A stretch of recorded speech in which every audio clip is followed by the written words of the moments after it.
और दोस्तों हम लेकर आ चुके हैं आप लोगों के लिए 20 मिनट में सुबह की 50 ताज़ा और बड़ी खबरें बताएंगे। दोस्तों प्रधानमंत्री नरेंद्र मोदी के ऊपर भड़के राहुल गांधी, कहा जनता का पैसा लूटकर जनता को एहसान बताते हैं 5 किलो अनाज देकर, हम 10 किलो देंगे।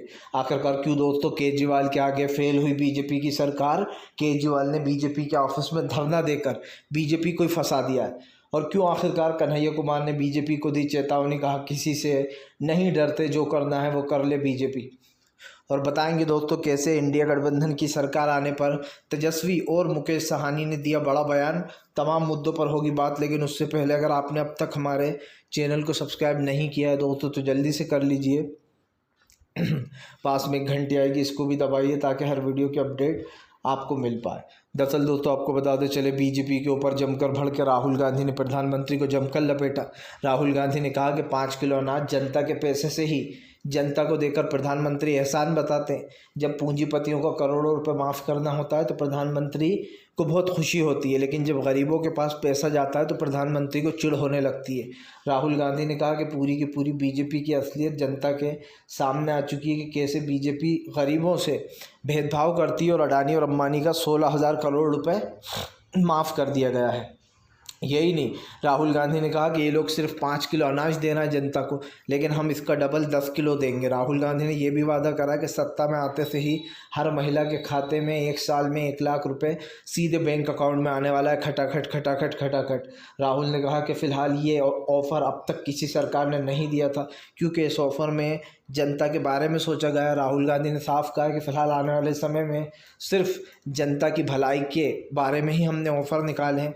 राहुल गांधी ने इस ऑफ़र को बहुत अच्छा बताया। उन्होंने कहा कि 8,500 हर महीने हर महिला के खाते में सीधा बैंक अकाउंट में आएगा। यही नहीं, राहुल गांधी ने यह भी भविष्यवाणी कर दी है कि 4 जून के दिन जो है मोदी सरकार जाने वाली है और इंडिया गठबंधन की सरकार बन रही है। आपको बताते चले दोस्तों प्रधानमंत्री नरेंद्र मोदी के ऊपर दोस्तों जमकर भड़कते हुए नजर आए अरविंद केजरीवाल बोले अगर दम है तो आज ही सबको गिरफ्तार कर लो।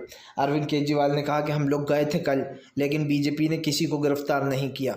अरविंद केजरीवाल ने कहा कि ये बीजेपी की सबसे बड़ी हार है, क्योंकि वो ये चुनाव हार रही है। अरविंद केजरीवाल ने कहा कि साफ दिखाई दे रहा है जनता से डरकर बीजेपी हमारे ऊपर कार्रवाइयाँ करती, क्योंकि इन्हें पता है कि जनता बीजेपी को वोट नहीं देगी। अरविंद केजरीवाल ने दावा किया है कि फ़िलहाल इंडिया गठबंधन की सरकार बनने से बीजेपी डर रही है। उन्होंने कहा कि प्रधानमंत्री सत्ता को नहीं खोना चाहते, इसीलिए प्रधानमंत्री हर बार सत्ता के नशे में चूर हो जाते हैं। केजरीवाल ने यह भी बड़ा आरोप लगाया बीजेपी के ऊपर कि फ़िलहाल जब भारतीय जनता पार्टी ने हमारे नेताओं को एक एक कर गिरफ्तार करना शुरू किया तो उसके मन में सिर्फ एक ही चीज़ थी कि वो किसी भी तरीके से आम आदमी पार्टी को ख़त्म कर दे। और इसीलिए दोस्तों ये वाली चीज़ को जो है केजरीवाल ने दोहराया। केजरीवाल ने साफ कहा कि फ़िलहाल प्रधानमंत्री नरेंद्र मोदी डर चुके हैं आम आदमी पार्टी से। केजरीवाल ने कहा कि नरेंद्र मोदी को आम आदमी पार्टी से डर लगता है। आपको बताते चले दोस्तों प्रधानमंत्री नरेंद्र मोदी को घेरते हुए अरविंद केजरीवाल ने कहा कि आने वाले समय में प्रधानमंत्री को 4 मई को प्रधानमंत्री की विदाई तय है, 25 मई को। यही नहीं, अरविंद केजरीवाल ने यह भी भविष्यवाणी कर दी कि फ़िलहाल इंडिया गठबंधन सबसे ज़्यादा सीटें जीतने जा रहा है और सीटें जीतते से ही बीजेपी की करारी हार होने वाली है। आपको बताते चले दोस्तों इस चुनाव में अगर देखा जाए तो सच में इंडिया गठबंधन बीजेपी से कहीं आगे चल रहा है, और यही कारण है जो बीजेपी की जीत देखकर जो है यहाँ पर बीजेपी इंडिया गठबंधन की जीत देखकर बौखला गई है। इसीलिए प्रधानमंत्री नरेंद्र मोदी के ऊपर अरविंद केजरीवाल ने भड़ास निकाली और ये भी बताया कि जो ये स्वाति मालीवाल वाला केस हो रहा है, जहाँ पर ये कहा जा रहा है कि अरविंद केजरीवाल के यहाँ उन पर हाथ उठाया गया, ये सब कुछ फर्जी है। केजरीवाल ने कहा कि ये सारे झूठे मुकदमे सिर्फ बीजेपी बनाती है और उनकी ही ये चालबाजी है। तो ये बात तो खैर सही भी है कि बीजेपी इस तरीके का भी पश्चिम बंगाल का भी एक केस था जिसमें झूठा साबित हुआ है वो। आपको बताते चले दोस्तों प्रधानमंत्री नरेंद्र मोदी के ऊपर जमकर भड़कते हुए नजर आए दोस्तों जो यहाँ पर अखिलेश यादव। अखिलेश बोले 4 चरण में इनका चौथा मन चुका है, 5वें में पूरा सफाया होने जा रहा है। दरअसल अखिलेश ने दावा कर दिया है कि बीजेपी सत्ता से बाहर जा रही है।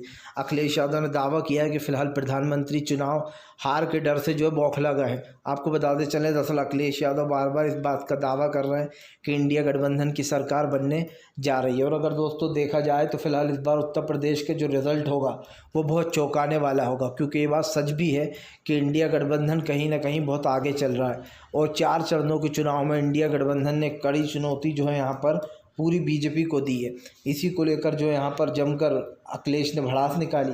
अखिलेश ने कहा कि फ़िलहाल बीजेपी पूरी डर चुकी है, क्योंकि 4 चरणों में लोगों ने इनको बिल्कुल सपोर्ट नहीं किया। और दोस्तों 4 चरणों का चुनाव बहुत बड़ा होता है। आप समझ सकते हैं कि आधे से ज़्यादा चुनाव लगभग ख़त्म हो चुका है। अब सिर्फ 3 चरण बचे हैं, जबकि आज आज 5वें चरण का चुनाव है। बस 2 चरण बचेंगे, यानी कि 25 मई और उसके बाद 1 जून को आखिरी चरण का चुनाव होना है। इससे पहले ही इंडिया गठबंधन ये दावा कर रहा है कि उसकी सरकार बनने जा रही है। अखिलेश यादव ने कहा कि इस बार उत्तर प्रदेश की जनता 10 साल वो और 7 साल योगी के, यानी कि पूरे 17 साल का हिसाब लेने वाली है। और ऐसे में दोस्तों अखिलेश ने यह भी साफ कर दिया कि बीजेपी की हार से ही इस देश की उन्नति होगी। उन्होंने कहा कि देश के लोकतंत्र को ख़त्म करके बीजेपी को लगता है कि वह देश में चुनाव जीत रही है, लेकिन उन्होंने कहा कि अब की बार देश की जनता इनका झूठ समझ चुकी है। और ऐसे में दोस्तों अखिलेश का ये दावा आप भी समझते हैं कि बहुत मायने रखता है, क्योंकि जाहिर सी बात है बीजेपी के ऊपर जनता तो सवाल उठा ही रही है कि पिछले 10 सालों में सिर्फ महंगाई, गरीबी और बेरोज़गारी बढ़ा दी गई। और ये चीज़ साफ़ है दोस्तों कि स्मृति ईरानी जैसे लोग जो कि 400 रुपये की टंकी पर बैठते थे, आज 1100 के पार है, लेकिन कहीं ना कहीं स्मृति ईरानी गायब है। आपको बताते चले दोस्तों प्रधानमंत्री नरेंद्र मोदी के ऊपर दोस्तों जमकर भड़कते हुए नजर आए हैं मल्लिकार्जुन खड़गे बोले बीजेपी का सिर्फ एक ही काम है, नेताओं को तोड़ो और अपनी पार्टी में ले जाओ। दरअसल दोस्तों कल मल्लिकार्जुन खड़गे ने, क्योंकि अधीर रंजन चौधरी जो है वो लगातार ममता पर हमला बोल रहा है और कह रहा है कि ममता के साथ गठबंधन टूट गया, ये होगा वो होगा, बयानबाजी कर रहा है। तो मल्लिकार्जुन खड़गे कल भड़क गए मीडिया पर। उन्होंने कहा कि फ़िलहाल अधीर रंजन चौधरी कौन होते हैं फैसला लेने वाले, मैं हूँ कांग्रेस का अध्यक्ष, या तो मैं फैसला लूँगा या फिर आलाकमान सोनिया गांधी लेंगी, अधीर रंजन नहीं लेते पार्टी के फैसले। बस अब इस पर से दोस्तों बीजेपी ने इस मौके को लपक लिया और अधीर रंजन को ऑफर दे दिया कि हमारी पार्टी में आ जाओ, जिसको लेकर मल्लिकार्जुन खड़गे ने भड़ास निकाली है। मल्लिकार्जुन खड़गे ने कहा है कि फ़िलहाल पूरी बीजेपी का सिर्फ एक ही मकसद होता है, किसी भी तरीके से विपक्ष के नेताओं को तोड़ दो। आपको बता दें चले खड़गे ने कहा कि फ़िलहाल बीजेपी ऐसे मौक़ों की तलाश में रहती है जिसमें वो विपक्ष के नेताओं को तोड़ ले। और ये बात सच है दोस्तों, आप देख लीजिए कितने बीजेपी के कांग्रेस के नेता हैं जो अभी हाल ही में जो है यहाँ पर छोड़ के चले गए पार्टी। लेकिन आपको बताते चले ये लोग बहुत पछताने वाले हैं, क्योंकि सरकार तो इंडिया गठबंधन की ही आएगी। और बीजेपी की करारी हार में दोस्तों जो है यहाँ पर एक ज़बरदस्त तरीके से 4 चांद लगने वाले हैं। तो ये चीज़ तो साफ़ हो चुकी है कि फ़िलहाल उल्टा बीजेपी ने अपने ही पैरों पर कुल्हाड़ी मार रहा है वो नेता जो बीजेपी में शामिल हो रहा है। और मल्लिकार्जुन खड़गे ने गलत नहीं बोला है, पूरी बीजेपी दोस्तों इसी फिराक में रहती है कि विपक्ष के नेताओं को किसी भी तरीके से अपनी पार्टी में लिया। जबकि ये भूल रहे हैं कि फ़िलहाल जब इनकी हार हो जाएगी तो जो लोग पार्टी में दोस्तों अभी शामिल हो रहे हैं वो ना सिर्फ बीजेपी से निकल के भागेंगे, बल्कि वापस अपनी ही पार्टी में आने की कोशिश करेंगे, लेकिन तब शायद इनको जगह ना मिले। और मैं कहता हूँ ऐसे नेताओं को तो वापस लेना ही नहीं चाहिए दोस्तों, जो लोग धोखा दे के गए या फिर आगे भी धोखा दे सकते हैं। आपको बताते चले दोस्तों फ़िलहाल तेजस्वी यादव का वीडियो वायरल। तेजस्वी यादव बोले पूरी बीजेपी की वही घिसी पिटी बातों से अब जनता पक चुकी है। दरअसल आपको बताते चले तेजस्वी यादव और मुकेश साहनी बात कर रहे थे, इनका वीडियो सोशल मीडिया पे वायरल हो रहा है, जिसमें मुकेश साहनी और तेजस्वी यादव कहते हुए नज़र आते हैं कि बीजेपी की वही पुरानी बातें, घिसी पिटी बातों से अब जनता परेशान हो चुकी है और यही कारण है जो अब जनता बीजेपी को वोट नहीं देगी। इसी को लेकर आपको बताते चलें ये वीडियो भी सोशल मीडिया पर तेज़ी से वायरल हो रहा है, जहां पर तेजस्वी ने साफ कहा है कि फ़िलहाल अब की बार बीजेपी सत्ता में नहीं आएगी, क्योंकि बिहार समेत पूरे देश की जनता ने ये मान लिया है कि बीजेपी जो है दोस्तों इस देश की सबसे वर्स्ट पार्टी है, जिसने देश में 10 साल में आप समझिए क्या से क्या हो सकता था, लेकिन जो यहाँ पर 10 साल में कुछ नहीं किया गया। इसीलिए जो तेजस्वी और मुकेश साहनी ने जमकर हमला बोला। मुकेश साहनी और तेजस्वी ने कहा कि फ़िलहाल 10 साल जनता देख चुकी है बीजेपी की वही घिसी पुटी बातें, और ख़ास करके नीतीश कुमार को भी लपेटे में ले लिया, क्योंकि दोस्तों नीतीश भी बीजेपी के साथ मिले हुए हैं। तो इस बात का तो साफ़ हो गया है कि अब बीजेपी सत्ता से बाहर जाने वाली है, और इसको लेकर विपक्ष ने ज़ोरदार हमला बोला। कहीं ना कहीं भारतीय जनता पार्टी को एक बड़ा झटका लग गया है। आपको बताते चले दोस्तों फ़िलहाल संजय रावत का प्रधानमंत्री नरेंद्र मोदी के ऊपर हमला, कहा महाराष्ट्र में लोग मर रहे थे लेकिन गृह मंत्री अमित शाह और नरेंद्र मोदी अपने प्रचार करते फिर रहे थे। दरअसल आपको बताते चले दोस्तों अब संजय रावत ने बीजेपी को जमकर लपेटे में ले लिया। संजय रावत ने बीजेपी के ऊपर हमला बोलते हुए कहा कि यहाँ पर शटर गिरने से 22 से ज़्यादा लोगों की मौत हो गई, और उसके बाद भी गृह मंत्री अमित शाह और नरेंद्र मोदी अपनी रैलियों में बिजी थे। लोगों की जान जाती है तो इन्हें कोई फ़र्क नहीं पड़ता, क्योंकि इन लोगों को सिर्फ एक ही चीज़ से मतलब है, वो है चुनावी वोट से। इसी को लेकर जो है यहाँ पर संजय रावत ने जमकर प्रधानमंत्री को लपेटे में ले लिया और कहा कि पूरी बीजेपी जो है यहाँ पर खुदगर्ज है, जहाँ पर जनता की जान जा रही है उसी दिन रैलियाँ की जा रही हैं बड़ी बड़ी। आपको बताते चले दरअसल मुंबई में एक शेटर गिर गया था जिसके कारण 22 लोग से ज़्यादा की मौतें हो गई थी। यही कारण है जो अब कहीं ना कहीं इस चीज़ के ऊपर भड़के हुए हैं जो है यहाँ पर संजय रावत। और संजय रावत ने जो है यहाँ पर प्रधानमंत्री को जमकर लपेट भी लिया है और इसी को लेकर जो है यहाँ पर उन्होंने ये हमला बोला है। आपको बता दें संजय रावत ने कहा है कि फ़िलहाल इंडिया गठबंधन की सरकार आने वाली है जिसको लेकर पूरी बीजेपी डरी हुई है। दोस्तों इंडिया गठबंधन कहीं ना कहीं इस सरकार पर भारी पड़ रहा है, ये बात तो मानना पड़ेगी कि सारे दिग्गज एक साथ आ गए और बीजेपी इसी बात से परेशान है कि अब क्या होगा। क्योंकि जाहिर सी बात है दोस्तों, जब सारा दिग्गज एक साथ आ जाएंगे तो मामला तो जो है यहाँ पर बीजेपी के लिए मुसीबत भरा होगा ही। आपको बताते चले दोस्तों फ़िलहाल कहानी में आ गया नया ट्विस्ट। ममता बनर्जी बोली चाहे कुछ भी हो जाए इंडिया गठबंधन को पूरा सपोर्ट करेंगे। दरअसल दोस्तों अब तक बीजेपी खुश थी कि फ़िलहाल ममता बनर्जी कहीं पर जा सकती हैं, हमारे इधर भी आ सकती हैं क्योंकि उनका गठबंधन नहीं हुआ है कांग्रेस के साथ पश्चिम बंगाल में। लेकिन दोस्तों ममता बनर्जी का जो खास कर भले ही उन्होंने कांग्रेस के साथ गठबंधन ना किया हो लेकिन वो इंडिया गठबंधन का हिस्सा हैं। अब उन्होंने ऐलान किया है कि फ़िलहाल चाहे कुछ भी हो जाए वो इंडिया गठबंधन को सपोर्ट करेंगी। ममता बनर्जी ने कहा कि जितनी भी हम मदद कर सकेंगे हम मदद करेंगे दिल्ली में। मतलब साफ है दोस्तों कि सरकार बनने के दौरान ये तमाम लोग जो यहाँ पर हेल्प करते हुए नज़र आएंगे और ऐसे में अब ये मुश्किलें भी बढ़ने वाली हैं बीजेपी की, क्योंकि ममता बनर्जी के इस ऐलान के बाद दोस्तों ये तो साफ़ हो जाता है कि फ़िलहाल इस वक्त इंडिया गठबंधन एक ज़बरदस्त तरीके से गुजर रहा है जिसमें दोस्तों बीजेपी की मुश्किलें बढ़ने वाली हैं। तो ये भी साफ़ है कि फ़िलहाल अब सरकार पूरी तरीके से दोस्तों ख़त्म होने वाली है, क्योंकि इस वक्त इंडिया गठबंधन के कुछ नेता ऐसे हैं जो बीजेपी के ऊपर ज़बरदस्त तरीके से भारी पड़ रहा है। और ये साफ़ है दोस्तों कि इंडिया गठबंधन के वो नेता कहीं ना कहीं बीजेपी को धूल चटाने का काम भी कर रहे हैं। आपको बताते चले दोस्तों फ़िलहाल चुनाव के दोस्तों आज 5वां चरण का चुनाव है। लेकिन चुनाव से पहले ही दोस्तों आपको बताते चले कई ईवीएम में ख़राबी की खबरें आना शुरू हो गई हैं। दरअसल आपको बताते चलें चुनाव से पहले ही कई ईवीएम बिगड़ गई हैं बताया जा रहा है। इसी के साथ साथ सपा ने आरोप लगाया कि बीजेपी के कई नेता जो है यहाँ पर बूथों पर जा जाकर लोगों को डराने का काम कर रहे हैं। दरअसल आपको बता दें अब हर चुनाव में ये तो होता ही है, बीजेपी अपने नेताओं को भेज देती है हर चरण में। और ऐसे में अब फिर से अखिलेश ने बीजेपी को लपेटे में लिया। अखिलेश ने कहा कि फ़िलहाल बीजेपी के कई नेता बूथों पर जा जाके जो यहाँ पर उनके वोटर्स को डरा रहा है।